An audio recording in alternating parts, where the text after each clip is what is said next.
Hi there, Dead Ideal Boy here, back with another video, and this time we're jumping into Daily Race B. It's a Suzuka, it's in the Group 4 cars, and it's a combination that I actually quite enjoy, and, well, we have racing royalty in the lobby.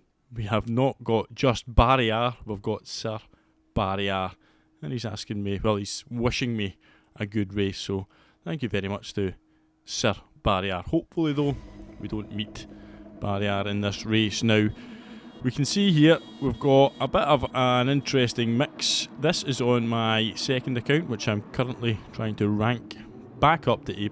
It was briefly at A+, but it's been raced from the back so often that it's dropped back down to A, and, well, we need to try and get that back up towards A+ again. So we've set a qualifying time, we're starting in P4, and we're going to try and get a decent result in this one. So we've chose to go in the Toyota Supra, and the other popular choice of car is the car in front, which is the Silvia. So these are the two OP cars, which is actually quite nice to have more than one OP car for a change.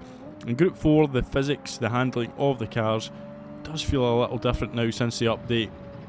First time I've really had a chance to race the Group 4 cars.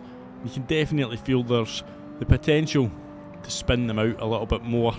You can see as we get a little bit sideways there, there is more potential to spin them out, whereas previously they were pretty much glued to the road and you could pretty much do what you wanted with them. But you can't do that with them, as I think it's a Hungarian Chris G decides to explore a part of the track which doesn't have any tarmac on it, commonly known as the gravel. So off he goes, and we pick up a place, and we're up into P3 now. So we've got a chance of a podium, and we're only midway through the first lap. Although we do have someone with a fairly sketchy connection behind us.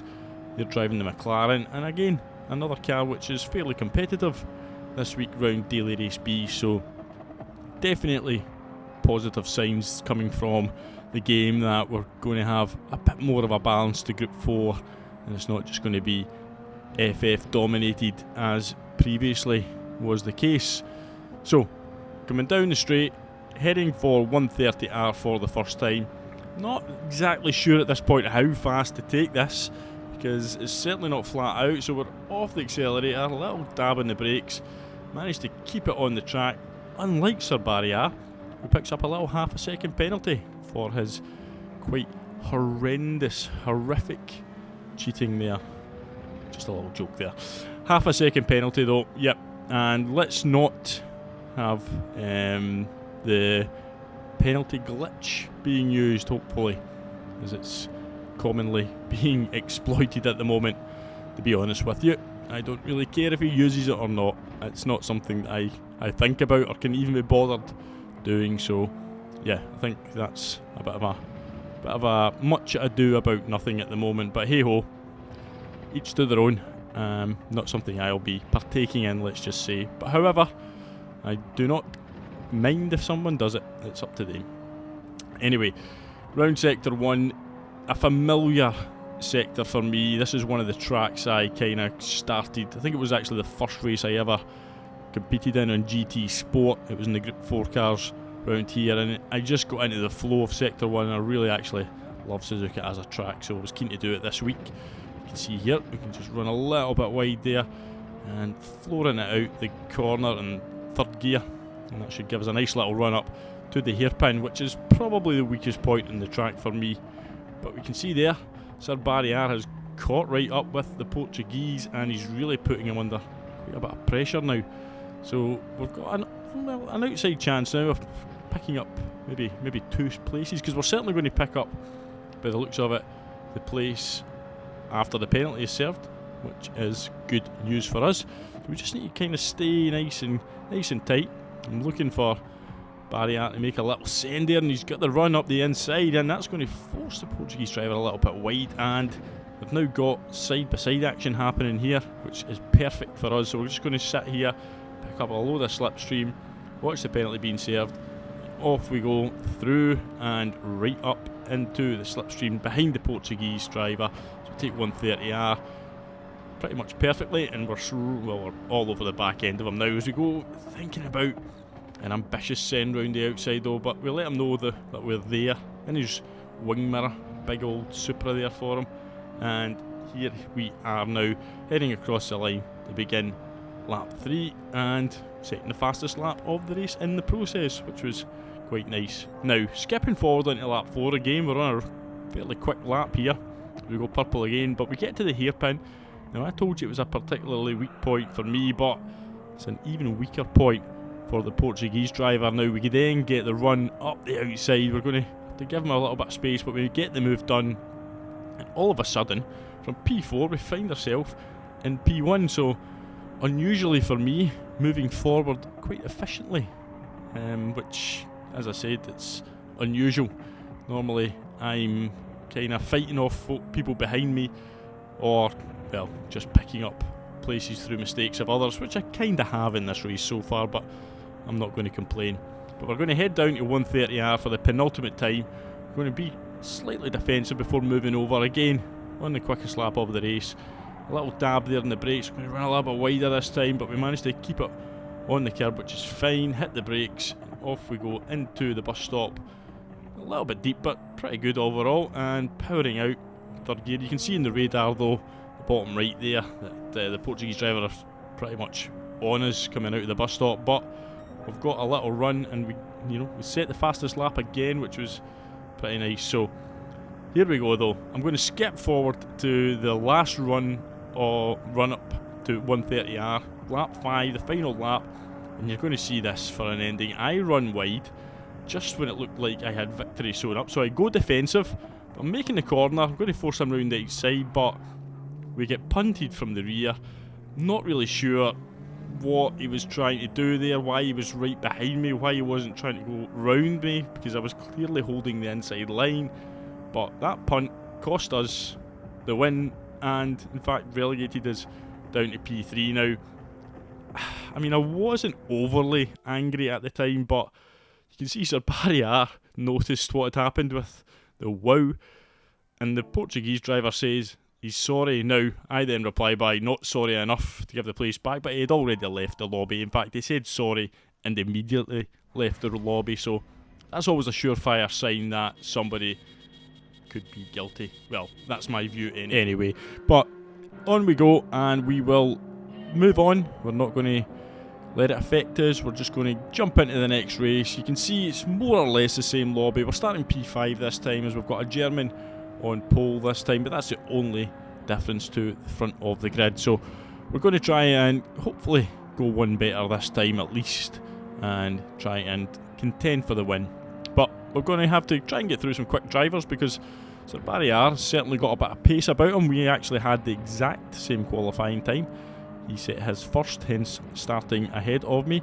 But yeah, we've got a little bit of pace about us. We're getting more used to the race, and we certainly know who to look out for when it comes to fairness. And again, almost did something which I almost did on lap 1 of the last race, which was lose it on that corner.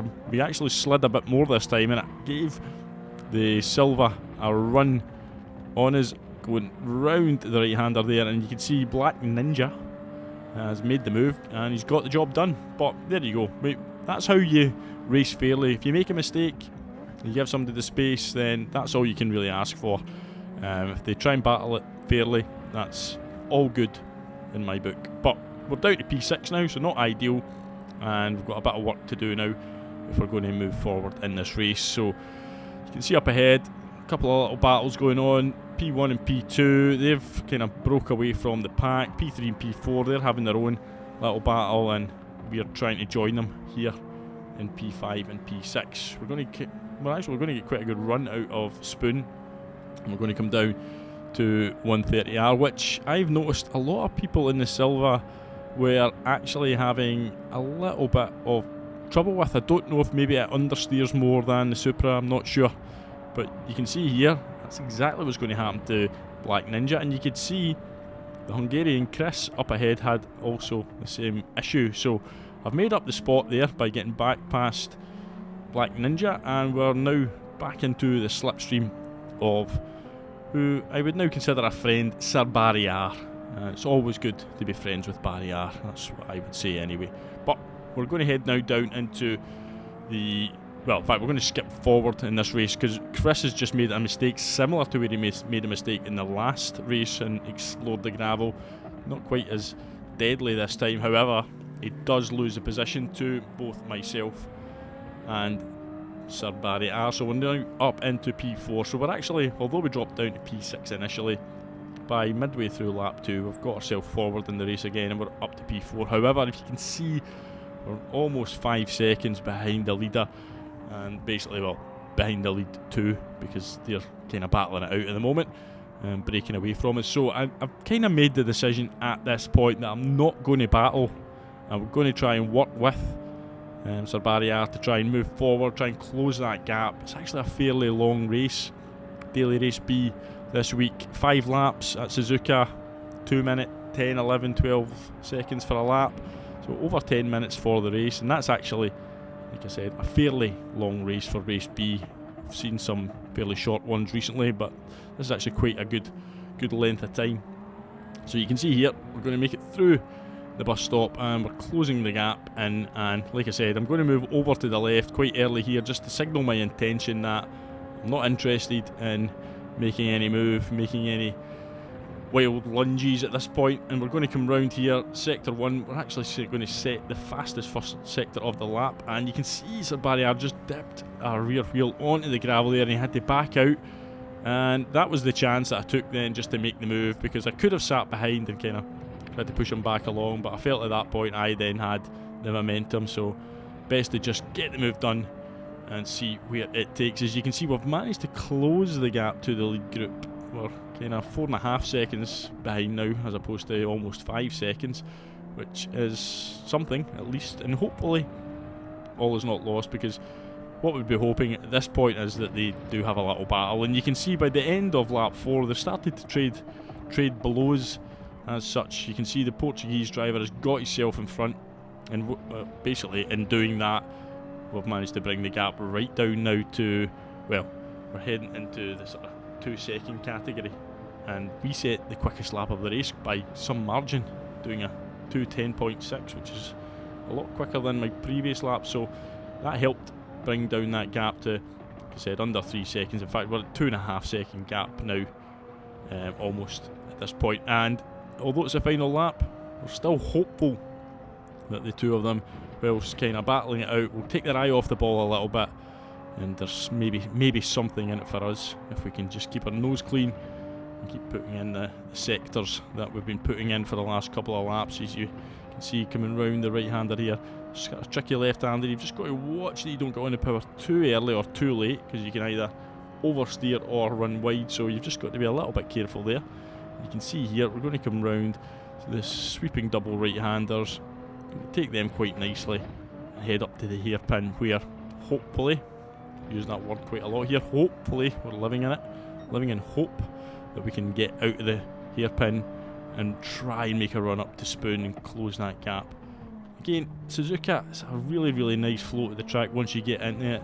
It's a very technical track, but yeah, it's just something about it that just lends itself so well to so many different groups of racing. Group 3, Group 4, Group 2, all some of my favourite racing in those groups is basically at Suzuka. So come round Spoon here, so we're still quite far back, over 2 seconds behind the leader. However, as we leave Spoon we get a really good exit, and you can see there was a little bit of slide there from the German. Watch the delta now start to tumble, and you can see there's maybe, just maybe, an outside chance getting something done. We're down to 1.4 seconds now, 1 point into the 1.3s, and we're going to come round 130R, and watch up ahead, just keep your eyes on them up ahead as they head into the bus stop. The German's going to make the move round the outside.